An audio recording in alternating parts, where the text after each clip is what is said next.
दोस्तों, टीसीएस का मामला अभी ख़त्म ही नहीं हुआ या हमारे दिमाग से ओझल ही नहीं हुआ कि तब तक एक और आ गया ओहाटी विप्रो में, जो पुणे का विप्रो है, वहाँ पे भी ऐसे ही केस आपको देखने को मिलेगा। इसके अलावा नासिक में भी आपको पहले देखे होंगे कि टीसीएस का नासिक का ब्रांच है, उसमें किस तरह से ये आपको जो लफ्ज़ याद जैसे कि टीसीएस में निदा खान, तौसीफ बिलाल उत्तर और दानिश एजाज शेख और मारुति मस्जिद पटेल जो कि एक कॉरपोरेटर भी हैं, वहाँ के स्थानीय नेता भी है। इसका नाम इसमें आया था। इसमें आप लोगों को देखा होगा कि निदा खान के खिलाफ एक लुकआउट नोटिस भी किया गया और एक लोगों ने घर में छुपा के उनको उसको रखा था। काफ़ी टाइम तक पुलिस उसके हंट के लिए काफ़ी करती रही और बाद में मिली वो। लेकिन जिस तरह से ये एक ऑर्गेनाइज़ तरीके से चीज़ें चल रही है, बड़े-बड़े फॉर्म में ऐसे चल रहा है, वो आपको फिर एक विप्रो में ये बम फूटा वहाँ पे। अब हुआ क्या कि वहाँ पे एक लेडी है, उन्होंने साइना और उन्होंने बताया कि कैसे साइना रफ़ीक ने उ एक वहाँ पे जो उनकी सीनियर टीम लीडर थी, वो बार-बार उनको उस बंदी को प्रेशराइज़ कर रही थी कि भाई आप जो है इस्लाम को स्वीकार करें और कोई शेख है वहाँ पे, उसके साथ संबंध बनाने के लिए प्रेरित कर रही थी। ये मामला तब आया कि जब बाद में उस बंदी ने पुलिस का रिपोर्ट किया। पहले तो उन्होंने लेटर्स भी लिखे, कोई हिंदू संगठन के साथ मिलकर उन्होंने लेटर लिखा और वो बताने को प्रयास उनका वीडियो भी आपको मिल जाएगा। काफ़ी उन्होंने बोला कि उन्होंने वहाँ पे ऑफ़िस में कंप्लेंट भी किया, लेकिन उसमें कुछ हुआ नहीं। तो अब सवाल ये उठता है कि आखिर देश में ये सब क्या चल रहा है? ये चीज़ें आपने जिम में देखा होगा, कई जगह आप यूपी के कई जिम में देखने को लव जिहाद वहाँ मिला कि कई बार ऐसे होता है कि जिम में लोग जो औरतें वहाँ पे जाती हैं या लेडीज़ या लड़कियाँ जाती हैं, उनको इन्फ्लुएंस किया जाता है और नहीं तो मान लीजिए कि जो बॉडी की को डिमांड के लिए जैसे कि हर तरह के ड्रिंक आते हैं आजकल हेल्थ के लिए लोग पीते हैं, उसमें मिलाकर और ये सब किया जाता है। उसमें आपने देखा होगा कि कुछ दिन पहले ही एक आदमी को पकड़ा गया था, 40 बरस का बंदा था और वो मतलब पानी में मिलाकर और उनको पिलाया, उसके साथ वो संबंध बनाता था और बाद में ब्लैकमेल की कहानी शुरू हो जाती थी।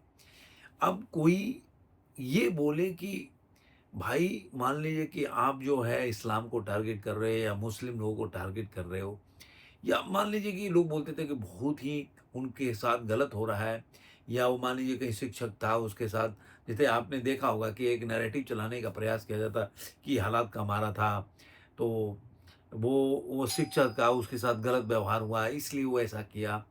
लेकिन यहाँ पे ऐसा क्या चीज़ था? आप मान लो आज तक तो जस्टिफ़ाई करते रहे, इसको कैसे जस्टिफ़ाई करोगे? आपने देखा होगा कि एक बंदा था, अभी जो गाज़ियाबाद का केस मिला कि जहाँ पे एक बच्चा, सूर्या करके बच्चा था, उसको उसके दोस्त ने ही बोला कि भई आओ बकरीद पे बकरा कैसे हलाल किया जाता है मैं आपको दिखाता हूँ। वो गया वहाँ पे, उसको उसकी हत्या कर दी गई।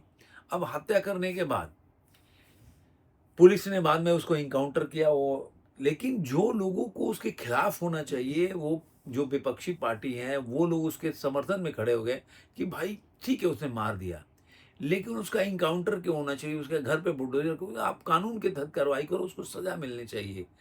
और लोगों ने कई लोगों तो उसके बाद बोला कि सूर्या भाई ऐसे भी लोग हैं कि सूर्या चला गया, हम दूसरा सूर्या, हर घर से सूर्या निकलेगा।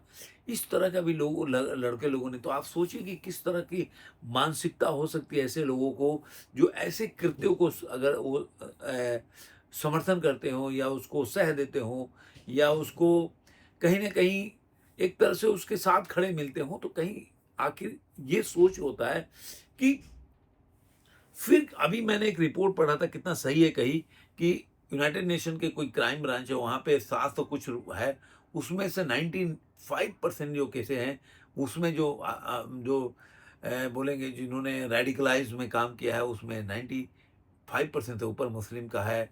इस तरह से हर रिलीजन के हिसाब से दिया हुआ है। तो कहने का क्या मतलब है कि आखिर ऐसा क्या है जिसकी वजह से मतलब ऐसे लोग इस रिलीजन में ज़्यादातर बढ़ते जा रहे हैं और जो लोग इन्वॉल्व नहीं हैं, जो लोग इन चीज़ों में, वो लोग कहीं न कहीं इसको अपने आर्गुमेंट से या प्रवक्ता के रूप में आके जो चैनल पे आते हैं, उसको सपोर्ट करते मिलते हैं।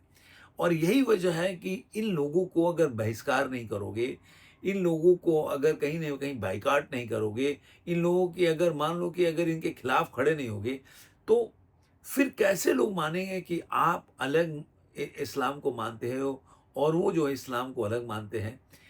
क्योंकि आप जो वैचारिक रूप से उनके साथ ही खड़े हो जाते हो अगर उनको सपोर्ट करते हो। मान लें कि कोई पॉकेटमार है और आप उसको पुलिस ने सजा दे दिया।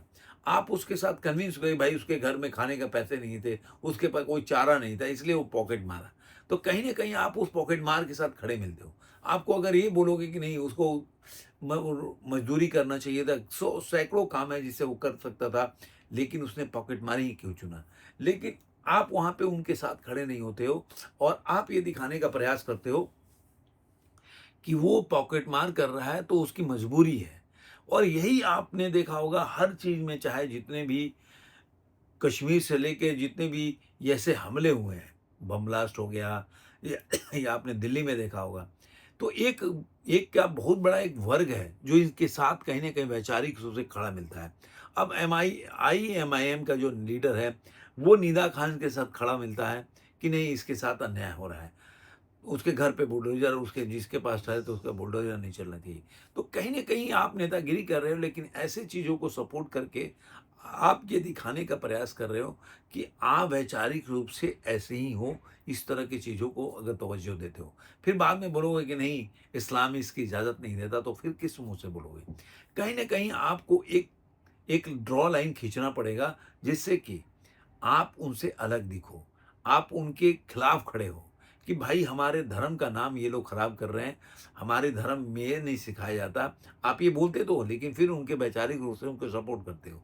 तो इसलिए लोगों को आज कोई भी आदमी भारत में या कहीं भी बेवकूफ़ नहीं है जो आपके बातों को सुन के समझने का प्रयास नहीं करता या समझ नहीं पाता।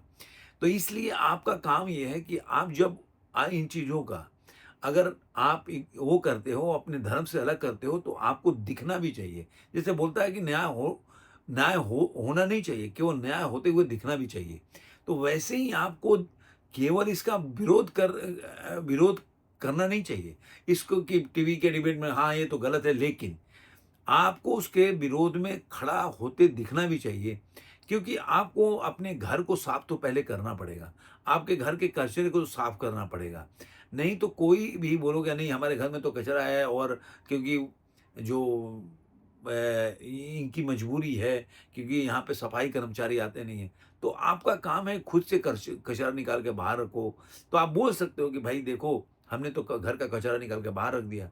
अब म्युनिसिपैलिटी वाले या बीएमसी वाले आके लेके नहीं जाते हैं या कोई भी यहाँ पे म्युनिसिपल कॉर्पोरेशन है, वो अगर सफाई कर्मचारी लेके नहीं है तो हमारी गलती नहीं है। तो ये कहने का मतलब है कि आप देखिए ये एक पैटर्न की तरह पूरे भारतवर्ष में चल रहा है। ये आपको लंदन में भी पहले देखने को मिला गया था कि एक एक जो बोलते हैं ना कि वो कौन गैंग है, देखिए नाम भूल रहा हूँ उसका। देखिए ना आपको नाम अब मेरे मुँह पे है कि वो नाम है ग्रूमिंग गैंग।